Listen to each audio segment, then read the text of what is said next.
Tikavutuke ngwe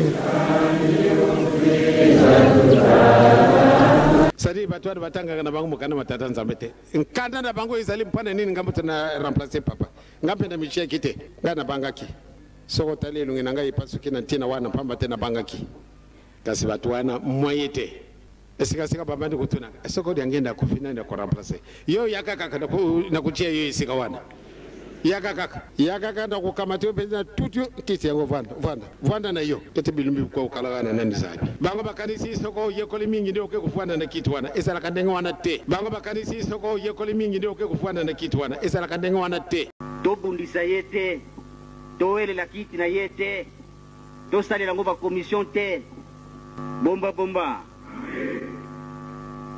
même ngai zakuna ko vanda jamais na kiti na c'est dangereux Evongidi. Mokoro mususu na yetsika yo muyi wana ngabika yo. Ne m'appelle pas chef spirituel moi. Je lui ai dit. Abenga chef spirituel jo ngabika yo. Yo lingina kufu. Bino busakara de chef spirituel. Yo kanisi olamuki tongo sana mbeto olamuko militi ale chef spirituel. Ya bana te. Na yebisinga bi je serai encore beaucoup à l'aise ceux qui va benga conseiller. Et ceux qui vont dire respect pour le conseil spirituel. Donc là, tu bottes dans les bottes, vous avez peut-être le conseil spirituel, ou on a pongi Goya parce que n'a pas oui. Qu'il y a un vilain mieta, quand on a nos accords, chef spirituel. Quand il y a vous avez un gars, vous guidez. Fou la ma foi, tu fous. Il y a monsieur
Quelqu'un qui vous dit Boubangate n'est pas père à s'approprier na bitumba na biso.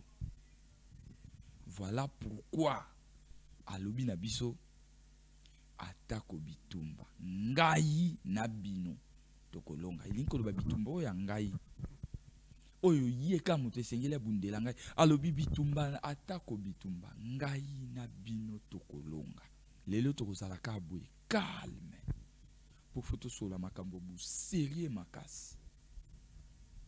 Oui. Photo sur la makambo bu sérieux makasi.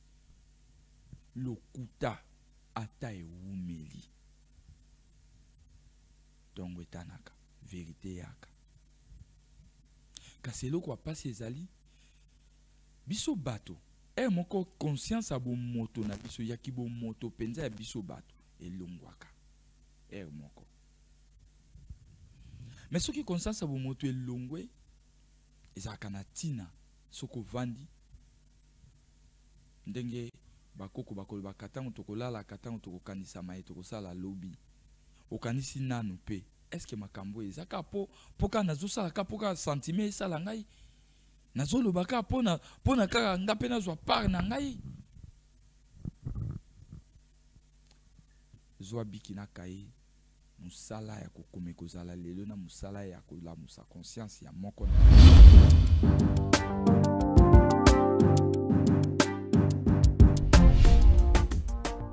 Papa Kimbangu ayaki pona kobikisa biso batu mwindo. Il est arrivé alors que l'Afrique est divisée na biteni na biteni. Biteni na biteni. Ba kaboli Afrique. Bako kaboli en lokola moto na moto kaboli loko na sombaki.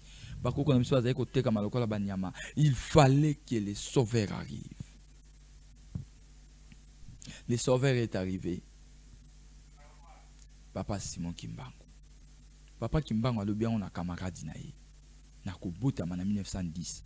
Je rappelle, 3 ans avant Abala, maman Moulou Libala Boukoko. Donc, coutumier. 5 ans avant Asa la mariage Anda Kwanzambe. Papa Simon Kimbangu. A bomba makina presse pas te belé papa d'engenda tsala ko lo bateke yene wana papa Simon Kimbangu ndenge papa Simon Kimbangu kyanga na lo bake yende tata molio musanto ya ona lobi lelo to vanda penza kimia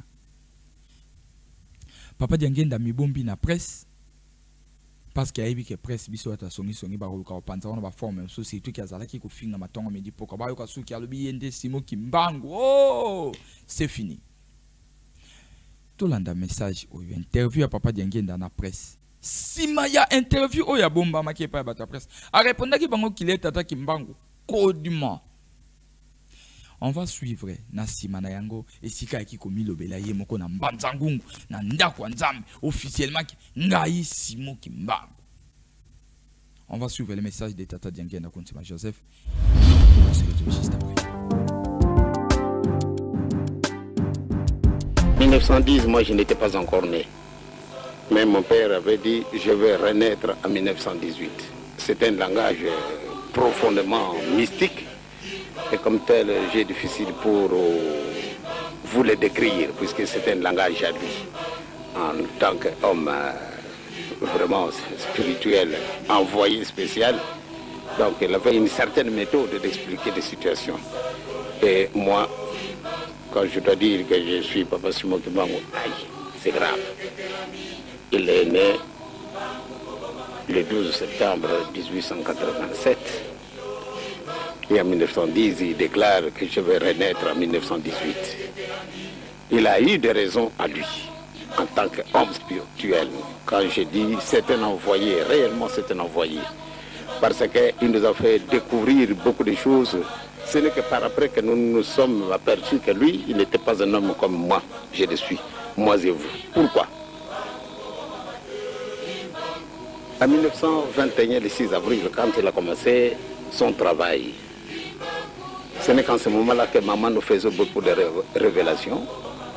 Maman nous disait, eh bien, voyez-vous, maintenant je découvre pourquoi tout le temps, votre père était sévère en lui-même, à nous et à vous autres les enfants. Sa sévérité spirituelle démontrait réellement qu'il avait au moins une mission spéciale que nous ne comprenions pas.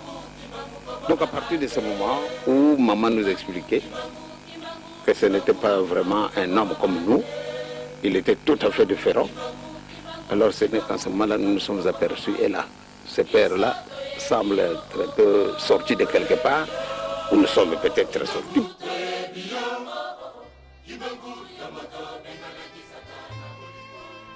Bubuntali vueni mozabavo tata Simon Kimbangu inani est-ce que kuikila lu kuikila ngadio kalu kuikila ngano dia mudina ko lo vovo kele va fuluki akivo tangu za gonzo no vo papa uzikututala mono yale makananga si metata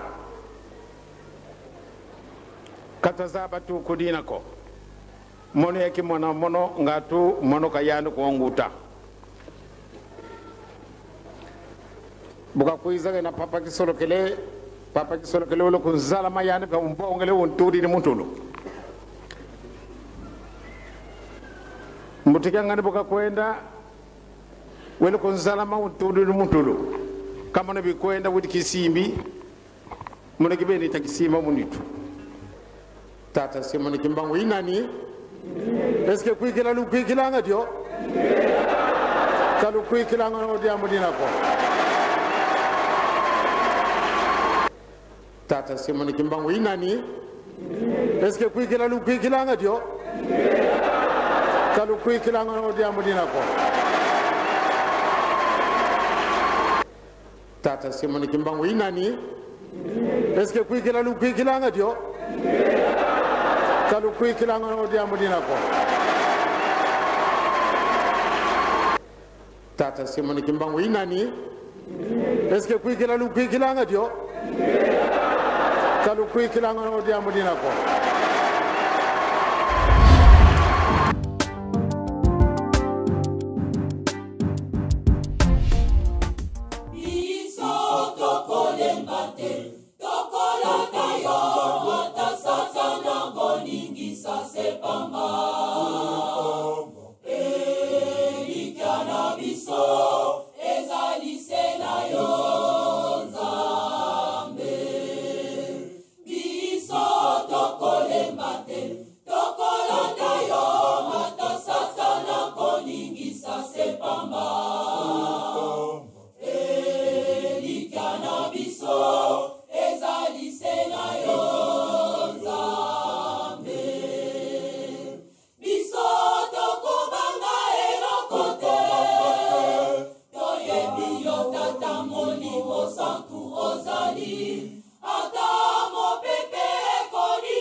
Tokozonga simate